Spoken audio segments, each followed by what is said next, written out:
The unbelievable Chinese ambitions you never knew targeted Myanmar. It's been more than 10 months since Myanmar's military seized power in a coup.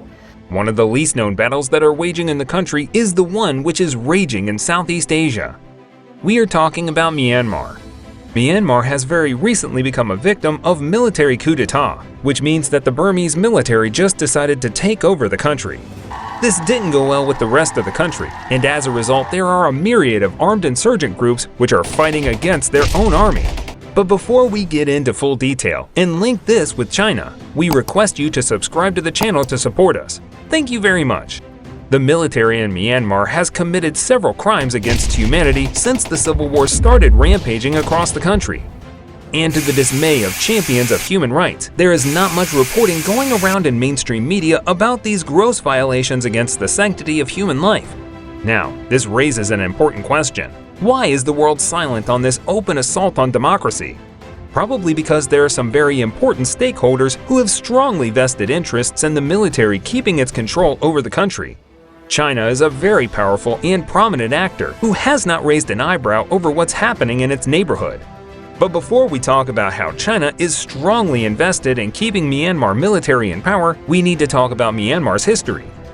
Myanmar, formerly known as Burma, formally gained independence from the British Empire on 4th January 1948. As was the case with other UK colonies such as Pakistan and India, Burma was not very stable at the time of its independence.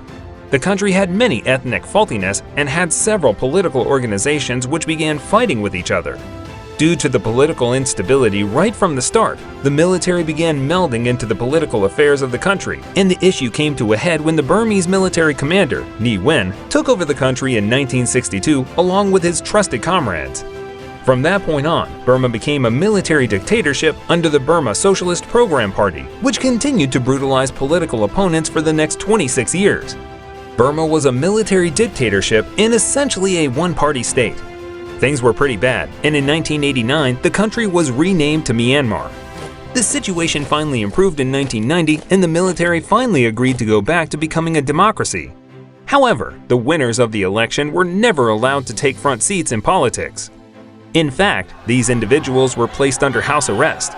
Perhaps this is why the period of 1974 to 1988 is referred to as constitutional dictatorship.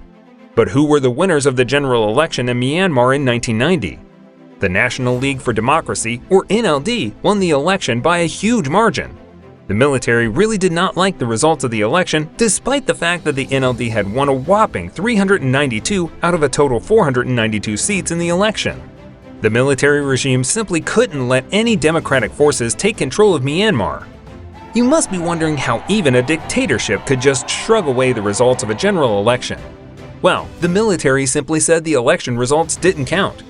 The constitutional dictatorship lingered on till 2010, which means that the military under the banner of socialist program continued to rule for the next 20 years. For the next general election, the people of Myanmar had to wait until 2010. This time around, the winner of the previous election, the NLD, boycotted the election, which meant that the political party controlled by the military won by a huge margin. This time around, 80% of the seats were won by the Union Solidarity and Development Party, USDP. This was a huge achievement since it signaled the end of 50 years of military rule. Things had started to look optimistic for Myanmar, but sadly this trend could not continue further. The next military coup began on the 1st of February 2021. In line with their previous tactics, the military moved in to arrest the elected political leaders and completely shut down all means of communication, including the internet. At the end of the day, the military had successfully imprisoned around 400 members of parliament. The military commander formed a state administration council, which we in common parlance refer to as military junta. One of the first things which the council did was to promise the public that general elections would be held in a year. And you guessed it, that never happened. During all this time, the military regime cracked down on political opponents and dissidents. The UN was also actively monitoring the situation and repeatedly called on the international community to take notice of the situation, which was spiraling out of control. But despite strong sanctions leveled by the US, the military regime is very much uncontested because CCP, or the Chinese Communist Party, supports it. The Chinese refer to this incident as a cabinet reshuffling and have not referred to this incident to maintain its positive relationship with Myanmar.